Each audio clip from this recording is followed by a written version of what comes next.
特朗普之所以想让美国从俄乌战争中快速抽身，一个重要的原因是如今极度缺乏人力的乌克兰，就算打包卖给美国，也是一个赔钱的负资产。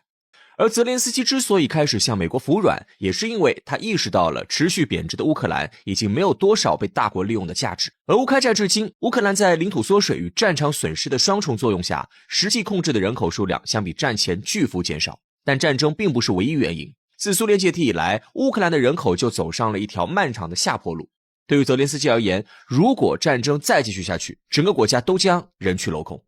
作为一个面积超60万平方公里、全国都适宜居住的国家，曾经的乌克兰有极大的人口增长潜力。在苏联解体之前，乌克兰地区即使经历过几次大型饥荒事件，其总人口也长期追随全球人口数量稳步增长。苏联解体前夕，乌克兰总人口数达到5300万的历史峰值，同当时已进入深度老龄化的西欧国家相比，0到14岁占比 22%，60岁以上占比仅 12% 的乌克兰的人口结构相对而言也比较健康。在没有战争的情况下，当60岁以上人口占比超过 20% 时，现代国家才会逐渐开始出现人口减少的状况。然而从苏联解体的那一天开始，乌克兰的人口数量就开始掉头向下。2001年，乌克兰进行了距今最近的一次全面人口普查，当时的乌克兰总人口数为4845万，相较于解体之初微微下跌了 6.3%。 可这只是一个开始。从2001年到2014年乌东冲突爆发之前，乌克兰年均减少24万人。因克里米亚被俄罗斯实际控制，乌克兰在2015年的实控人口直接暴跌到4290万。之后的乌克兰人口继续下降，到俄乌战争前夕，乌克兰总人口已降至4100万。全面战争之后更是断崖式下跌。随着乌东四州被俄罗斯实际控制，加上青壮年大量外逃，如今泽连斯基政府实际管理的乌克兰人可能已不足2500万。同时因男性青壮年人口的大幅度减少，如今乌克兰的人口结构也极度畸形。60岁以上老年人口比例超过 21%，女性在总人口中的占比大幅增加，甚至达到83个男性对应100个女性的程度。30年前，基辅政府管理的人口不仅是今天的2倍以上，同时在全球人口中的比例也有 1% 左右。乌克兰尚且还可以称自己为人口大国，但30年之后，即使抛开糟糕的人口结构，乌克兰人在全球人口中的占比都已暴跌至微不足道的 0.3%。在人口数量止步不前的欧洲，也从第3人口大国一路跌到第8名。曾经庞大的乌克兰在世界范围内已经沦为一个无足轻重的边缘国家。对于以泽连斯基为代表的乌克兰统治者而言，这种状况会导致他们与美欧谈判时的砝码大幅减少。但从另一方面，对于普通乌克兰人而言，逃离这个国家在过去的30年都是最优选择。乌克兰人口由增转降的关键节点就是苏联解体。苏联的突然解体导致以重工业为基础的乌克兰经济变为无根之木。火上浇油的是，当时的乌克兰领导层为了将国有资产快速私有化，选择跟随俄罗斯搞休克疗法。1992年到1999年，乌克兰的经济没有被休克疗法救活，乌克兰人却都休克了。短短8年，乌克兰 GDP 下降幅度高达 60%。因乌克兰技术企业大面积破产，在这8年间，以工程师、医生以及教授为主体的高素质人口持续向西欧、美国甚至俄罗斯移民。他们的离开让乌克兰经济复苏的进度被一再推迟。可当时间来到2000年之后，2个新的不利因素导致乌克兰的经济即使触底也难以反弹。第一个因素是老龄化程度的快速加深。在生育率降低与中年技术人员移民的叠加下，本世纪初乌克兰的老龄化程度已接近 20%。 缺乏劳动能力的老人们成为乌克兰财政支出上的一大负担。北约与欧盟的双重东扩又继续恶化着乌克兰的人力状况。因苏联的解体被西方视为一次伟大的胜利，在苏联解体之后，西方国家开始将东欧视作新的扩张方向。2004年到2007年，欧盟通过2次东扩，将包括波兰、波罗的海3国、捷克、斯洛伐克以及罗马尼亚等一大批前苏联阵营国家都纳入了欧盟大家庭。在加入欧盟之后，巨大的共同市场以及西欧的投资激活了这些国家的经济，导致他们用工需求大增。在东欧国家加入欧盟之前，乌克兰向外移民的主要方向是经济更加发达的西欧。移民西欧的门槛与要求都很高，因此那些没有学历与技术的乌克兰人在90年代大多留在了本国内。但波兰等邻国加入欧盟，让乌克兰人出国打工的门槛骤降。自2004年到2014年，据统计有超过200万乌克兰劳工在东欧地区从事体力工作。这些劳工虽然为乌克兰带来了一笔侨汇收入，可是周边国家的经济发展反而导致其与乌克兰的经济差距持续加大，最终造成的结果就是乌克兰男性中青年加速流失，乌克兰国内男女比例极度失调。自解体以来，乌克兰国内男女比例自本就不平衡的 0.88:1 继续下降。在被逼无奈之下，相当多的女性也追随男性的脚步进入欧洲，成为欧洲性工作者中的头号从业群体。实际上，正是看到了周边国家都进入欧盟而自己被排斥在外，会对乌克兰人口造成巨大损伤。2010年以后的乌克兰政府才会希望通过加入欧盟激活乌克兰经济，并阻止人力继续外流。2014年6月28号，欧盟与乌克兰签署欧盟联系国协定，迈开了进入欧盟的第一步。然而，在俄罗斯眼中，乌克兰与欧盟的快速接近会导致俄罗斯的地缘状况继续恶化。因此，俄罗斯在当年就对乌克兰的决定表示反对。已经跌入谷底的乌克兰自然不会因为俄罗斯的要求就放弃经济转折的最后希望，但他们也没有料到进入欧盟这个救命稻草带来的反而是更大的灾难。2014年，俄乌关系的急剧恶化导致乌东地区俄语居民产生了强烈的独立念头。在俄罗斯的暗中支持下，一系列小规模冲突开始打响。在基辅政权的眼中，不仅克里米亚事件让乌克兰无法向俄罗斯做出任何妥协，又因东西乌克兰的文化差异，2014年后由西乌克兰人主导的政府只愿意通过强制手段解决东乌克兰的问题。乌东地区持续的低烈度战争不仅导致东部地区的人口快速下降，同时对国内安全不抱有信心的西乌克兰人也在2014年之后加速逃离乌克兰。早在泽连斯基上台前后，基辅政府实际控制的乌克兰国民就已不足4000万人，俄罗斯的全面开战更是把乌克兰的人口危机彻底拖入深渊。俄乌开战不到1个月，俄军就基本控制了乌东4州，在乌克兰的战前数据中，这4个州生活的乌克兰人总数高达860万。即使4个州的大部分乌克兰语居民已经在战争之初就加速逃入西部地区，根据俄罗斯在实控这些地区后的统计数据，由乌东4州沦陷给乌克兰带来的人口损失就超过700万人。基辅政府在失去这4个州之后的实控人口数量仅有3200万左右。可对于逃离战争的乌克兰人而言，西乌克兰并不是终点。自战争开始，大批只想存活下去的乌克兰人从乌克兰西部逃入欧洲邻国。在战争开始之前，由乌克兰流入欧洲的非法移民以成年男性为主，但到了战争全面爆发之后，妇女、老人与儿童逐渐成为了难民主力。乌克兰的男性们不是早就跑出了国门，就是被泽连斯基的边境封锁与强制征兵狠狠地按在了国内，不得动弹。据统计，截止到2024年底，欧洲各国共计接收了670万因俄乌战争产生的难民，其中一部分在战线逐渐稳定之后返回了乌克兰西部，而更多的人则借着这个机会长期滞留在了相对和平与稳定的欧洲。对于乌克兰的人口状况，还坚守在基辅的泽连斯基再清楚不过。如今的乌克兰人口只有解体之初的一半，具有劳动能力的人口更是极其稀少，因此即使战争停下，乌克兰也没有重建国家所需要的人力。为了不让乌克兰彻底打空人力，变成一片空空如也的废墟，如今的泽连斯基不得不寻求一切能停下战争的方式。而对于美国来说，在没有人力的乌克兰赚回战争投资，也只是特朗普为了安抚美国人所编下的一个谎言罢了。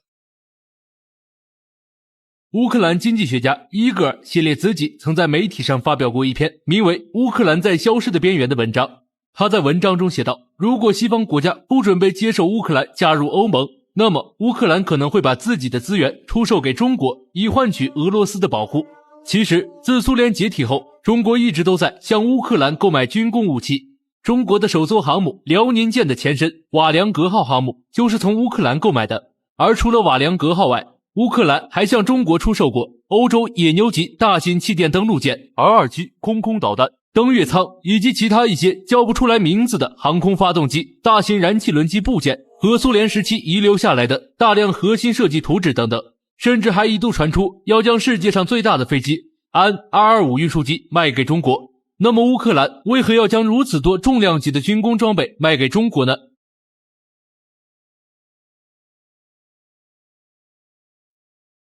冷战时期，美苏两个超级大国曾进行了疯狂的军备竞赛。美苏两国在高峰时期各拥有超过3万枚以上的核武器，其破坏力以黄色炸药折算达180亿吨 TNT。若以现在地球上总共75亿的人口计算，则相当于每人平均拥有 2.4 吨 TNT 炸药。而在当时的苏联，庞大的核武器库 80% 都部署在俄罗斯境内，而另外的 20% 则部署在哈萨克斯坦、白俄罗斯和乌克兰境内。乌克兰是原苏联15个加盟共和国中的第2大国，也是原苏联境内部署有战略核武器的4个加盟共和国之一。苏联解体后，乌克兰继承了在其领土上的约1900枚战略核弹头和3000枚战术核弹头，超过了英国、法国和中国所拥有的核武器的总和。这样，乌克兰就成为了世界上继美俄之后的第3个核大国。然而，由于国内经济、政治等多方面因素，再加上国际社会的压力，乌克兰最终放弃了核大国的地位，成为了一个无核国家。1994年1月14号，美国、俄罗斯、乌克兰3国总统在克里姆林宫签署了一项撤除乌克兰境内所有核武器的协定。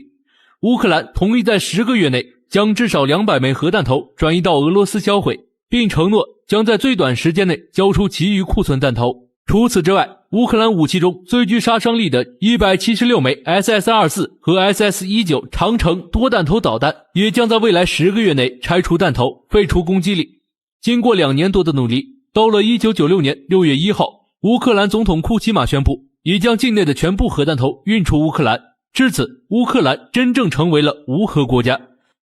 但乌克兰真的是心甘情愿成为无核国家的吗？答案当然是否定的。乌克兰独立之初，为了争取世界各国尤其是西方大国的支持和迅速承认，曾多次声明乌克兰将成为无核国家。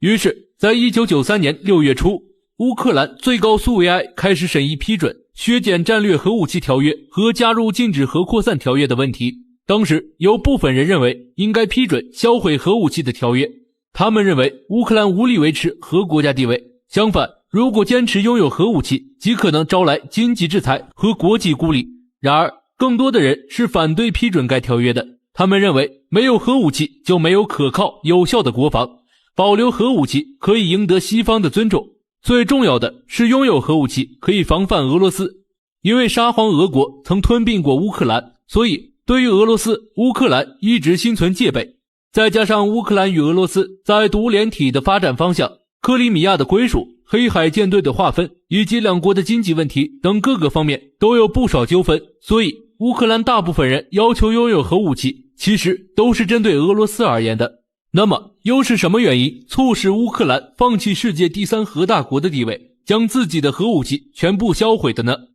首先，乌克兰所拥有的战略核弹头多数已陷入技术上极端危险的状态，如果任其发展下去，说不定会爆发第2个切尔诺贝利悲剧。乌克兰的核弹头很多有氢气蓄积现象，危险日增，预防事故的发生仅有24个月的时间，这和拆除核弹头所需要的技术时间相等，也就是说，若再拖延10日，连拆除都来不及了。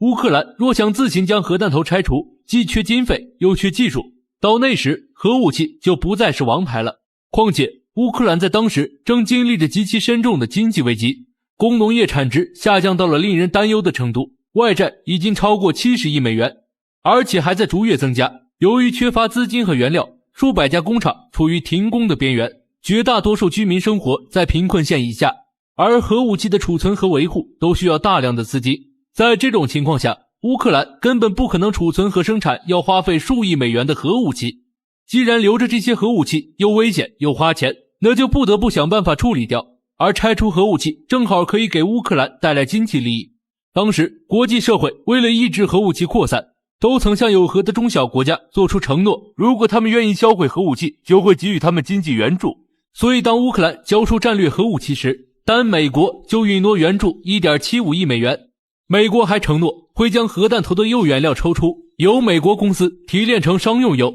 而在国际市场上出售所得，乌克兰可以分得10亿美元。同时，俄罗斯也可减免乌克兰所欠债务的一定比例，还会以优惠价格向乌克兰提供石油和天然气。此外，乌克兰还将得到国际货币基金组织15亿美元的贷款和世界银行7亿美元的贷款。正是由于以上的一系列原因，尽管乌克兰十分不愿意，但他还是自废武功，将自己的全部核武器销毁，成为了一个无核国家。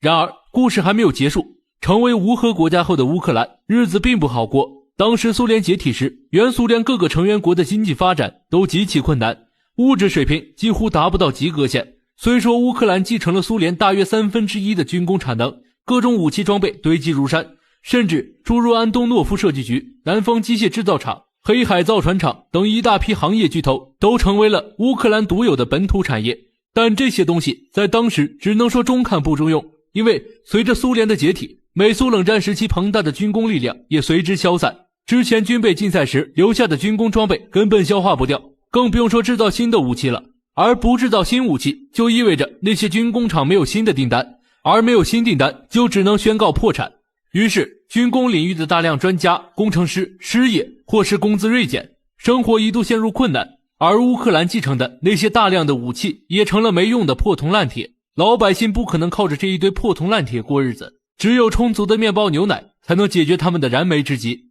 那么乌克兰该怎么解决老百姓的燃眉之急呢？答案很简单，乌克兰心想，我们有的是武器和制造武器的技术和人才，那么我们把武器和技术卖了，不就有面包牛奶了吗？于是乌克兰就开始了大规模出售武器和技术的时期。现在很多人都以为乌克兰向中国出售的武器很重要，但其实中国从乌克兰引进的人才和技术才是最重要的。当时乌克兰向全世界放出出售武器和技术的消息时，美国、德国、以色列、韩国、新加坡等各国的科研机构都纷纷派出专家前往乌克兰以及其他独联体国家，而他们以大额资金和优厚条件疯狂招揽的是人才，而不是购买武器。其中韩国的人才计划卓有成效，乌克兰专家只要联系韩国驻乌克兰的使馆，就可以拿到签证和机票，并提供1个月工资。而中国这一时期正缺乏军工生产的技术和人才，因此也加入了这一轮的人才争夺，采用的招揽方法类似韩国，但得益于苏联时期中苏友好的渊源，中国一些曾经留过苏的专家学者通过学术交流、个人友情联络等多种形式，从乌克兰请到了不少顶级专家。为了招揽苏联时期遗留下来的军工人才，中国政府还为此启动了一项双引工程，专门引进独联体国家的人才和技术，而乌克兰则是双引工程的重点地区。自双引工程启动后，乌克兰专家开始大规模赴华，这些专家大多是毛主席和斯大林时期的老布尔什维克，重视中苏友谊，生活要求不高，工作谨慎，有问必答，一些核心的技术材料往往很爽快的便提供给中国，并一度掏心掏肺的帮助中国发展军工产业。比如除了转让瓦良格号这一标志性的事件外，乌克兰还帮助中国发展了海陆空各式武器的动力系统，如中华神盾舰所用的燃气轮机 DA-80， 中国为巴基斯坦开发的哈利德主战坦克所用的柴油发动机 6TD-2E， 新一代高级教练机猎鹰15所用的发动机 AI-222， 以及适合高原山地直升机的发动机等，均来自乌克兰。而中国空导弹从红外制导到主动雷达制导的飞跃，也离不开乌克兰的支持。就这样，在乌克兰的帮助下，中国在航母、战机、地面坦克、装甲车等大型新式武器的动力系统方面，以及改进空导弹的技术性能方面，都取得了突飞猛进的发展。可以说，如果没有乌克兰的援助，中国军工产业的发展至少要迟至20年。那么乌克兰为什么要将大量的武器和技术卖给中国呢？第一个原因很简单，我们前面说过，苏联解体后乌克兰很穷，即使现在乌克兰依然很穷。就拿2020年乌克兰的 GDP 来说，乌克兰一个国家的 GDP 总量只有8351亿元，这和我国甘肃省在2020年的 GDP 差不多，所以乌克兰只能通过卖武器换粮食。至于为什么卖给中国，原因大致有3点。一是因为中国外汇世界第一，在国际军火市场上信誉良好，向来是及时付款，从不拖欠，所以中国对乌克兰来说是再好不过的生意伙伴。接着从国际政治上分析，我们知道乌克兰有2派人，一派支持西方，一派支持俄国。如果乌克兰要在国际上站队，那么他只有2个选择，一个是亲西方，一个是亲俄。但无论亲哪一方，都会有另一半乌克兰人反对，但只有中国从不干涉乌克兰内政，而且还是联合国常任理事国，可谓对乌克兰任何一方都没有威胁。所以无论哪一方执政，和中国做生意都不会被另一方反对。最后也是最重要的一个原因，那就是乌克兰这些武器真正的买主其实很有限。乌克兰的军工产业虽然庞大，却形不成体系，因为在苏联时期，乌克兰主要为苏联军工做配套，也就是说，乌克兰的军工体系原本只是苏联军工体系的一部分，有的只是负责设计，有的负责整体组装，有的是负责零件生产。所以乌克兰在军工方面的单项技术虽然很强，但整体研发的技术却不牢，再加上乌克兰大量的军工人才流失，经费投入不足，所以其军工创新很难，这就导致了乌克兰研发的武器那些欧美发达国家根本看不上，更不要提之前从苏联继承的那些老旧武器了。试想一下，作为航母大国的美国会去乌克兰买一个人家根本看不上的瓦良格号吗？欧美卖不成，能卖给俄罗斯吗？答案也是否定的。乌克兰本来就和俄罗斯纷争不断，很多时候乌克兰都把俄罗斯当成敌人，所以乌克兰愿意卖给俄罗斯的武器肯定都是无关紧要的，俄罗斯当然不会买。而俄罗斯真正想要的武器或技术，乌克兰也绝不会卖。谁能保证俄罗斯买到武器不会反手对付自己呢？而卖给印度或其他一些中小国家吧，他们要么不愿意出大价钱，要么就是压根买不起。所以只有中国既需要又买得起，还能和自己的军备体系匹配，于是乌克兰就很愿意把武器和技术卖给中国。而以上这些就是为什么我们会看到乌克兰不断卖武器给中国的原因了。